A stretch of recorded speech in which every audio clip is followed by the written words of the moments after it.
지금 나와 있는 거 좀 살펴봤는데 굉장히 일을 좀 복잡하게 하고 있는 것 같다는 생각이 듭니다. 그래서 이 공공의사 얘기도 아직 정리가 안 된 상태에서 지역의사 얘기가 나오고 있는데, 기본적으로 지역의사제로 유입된 의사들을 어떻게 활용할 것인지에 대한 아직 안이 없다는 걸 김성규 교수님께서 지금 계속 지적을 해주고 계신데요.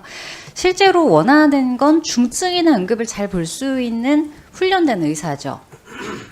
뭐 저희가 생각하고 있는 지역의사는 지금 지역에서 가장 필요한 의사는 그런 의사죠. 그런 부분하고 이제 의료 취약지에서도 근무할 수 있는, 그러니까 저희들 정부 입장에서는 그 이제 그런 부분하고 이렇게 취약 지역에 근무하는 의사도 이렇게 고려를 안 할 수가 없기 때문에 고려를 하시는 거고, 그런데 그건 어차피 지금 공보위 체계도 개편을 해야 되고, 의료 취약지가 앞으로 인구 소멸 지역 더 많아질 것으로 예상이 되고, 굉장히 변동성이 크지 않습니까?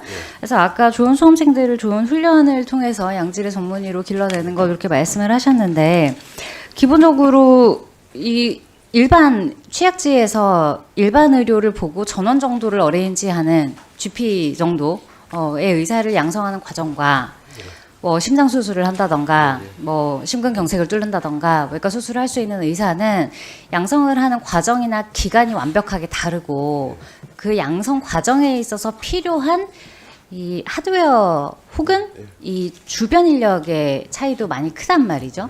근데 이런 상황에서 똑같이 이렇게 정해져 있는 상태란 말이에요.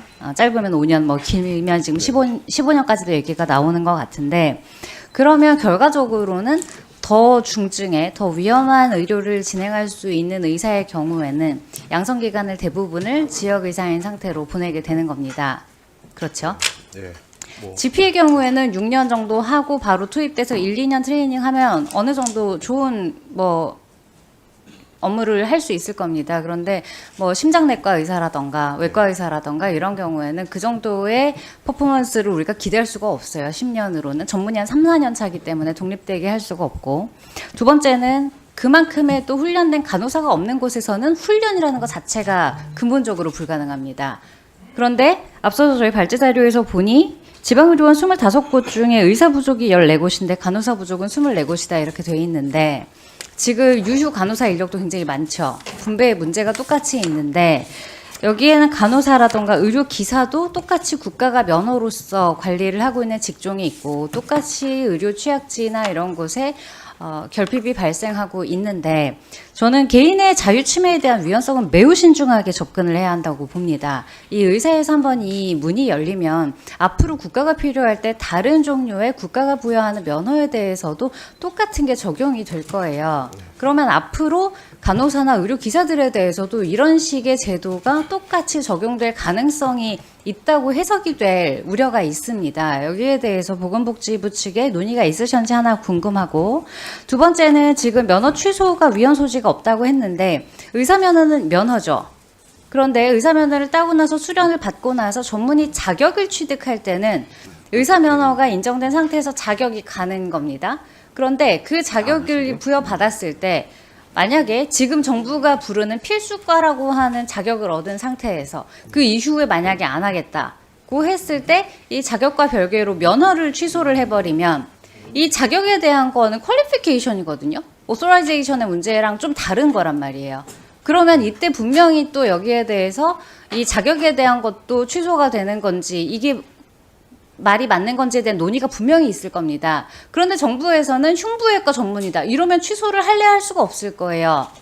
그때 되면 분명히 거기에 대한 문제가 생길 거라고 생각하고, 그러면 필요에 따라서 예외적인 상황을 자꾸 적용하게 될 텐데, 그것이 과연 뭐 지금 당장 면허 취소가 위헌성이 없다고 해서 이 전체 과정에 대해서도 모두 가능할 것이라고 생각하는 게 과연 안전하겠는가 하는 생각이 듭니다.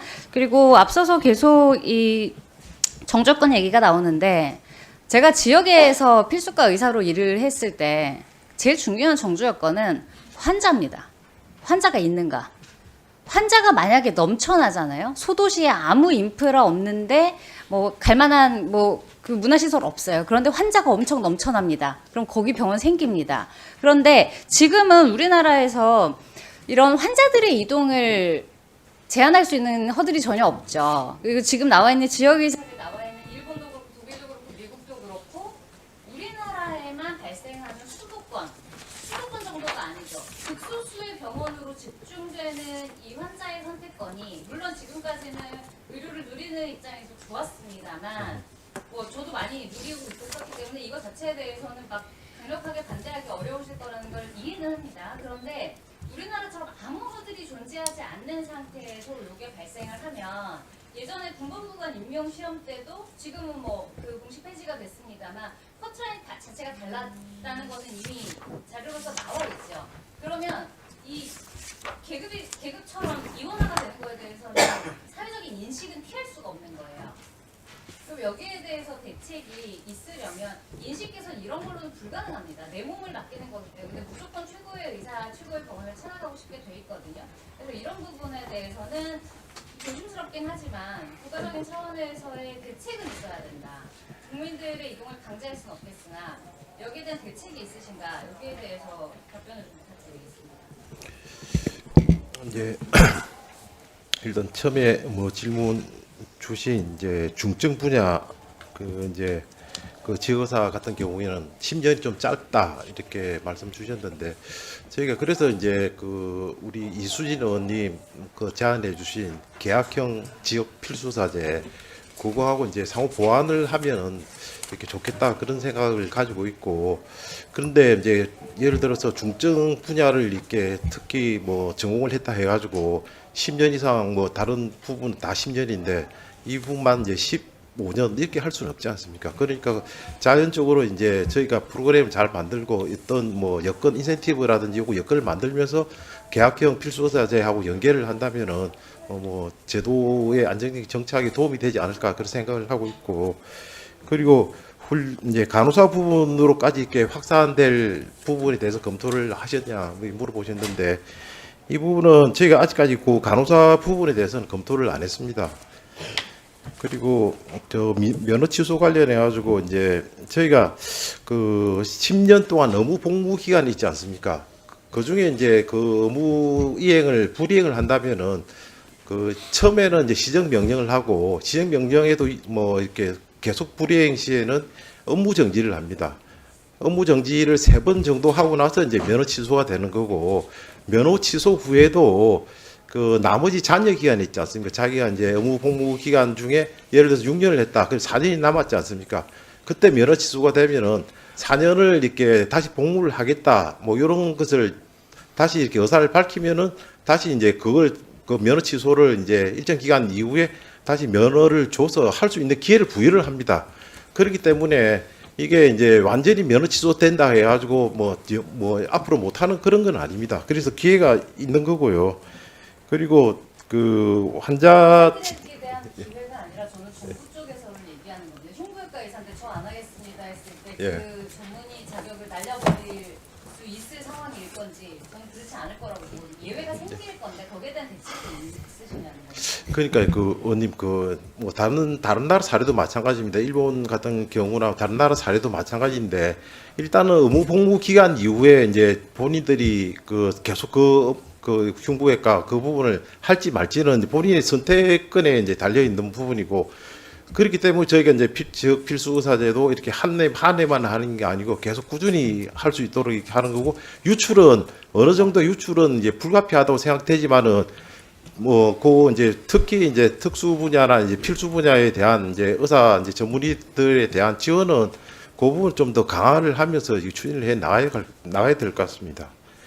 그리고 마지막으로 질문 주신 이제 그 수요자 측면에서 이제 대책이 있느냐 이렇게 물어보셨는데 저희가 지금 이제 그 고려를 하고 있는 게 그 혁신의료 이제 혁신위원회를 이제 검토를 하고 있지 않습니까? 그 중에 이제 시민 패널 부분도 이렇게 검토를 하고 있습니다. 그러니까 그 부분을 통해서 지금 뭐 안건은 확정된 건 아니지만은 그 여러 이제 다양한 이제 의견을 이제 들을 수 있는 그런 이제 그 루트는 있습니다. 조금 전에 말씀 주신 이제 수요자 측면에서 어떻게 좀 좀 이렇게 개선해야 될 부분이 있는지 이런 부분은 그런 이제 그 안건의 하나로 이렇게 될 수는 있는데 그걸 구체적으로 이제 만들어 가면서 저희들이 이제 그 의견을 좀 들어봐야 될 것 같습니다. 네. 다음은 백혜련 의원님 질의하시겠습니다. 네. 박지용 진수님께 질의하겠습니다. 저는 지금 우리나라 사회에서 의사하고 그동안 가장 비슷한 직역이 변호사, 법조인이었다고 생각합니다. 그러니까 전통적으로 의사, 법률가, 교수가 기본적으로 가장 프로페셔널한 전문 직업인으로 보통 치고 있지 않습니까?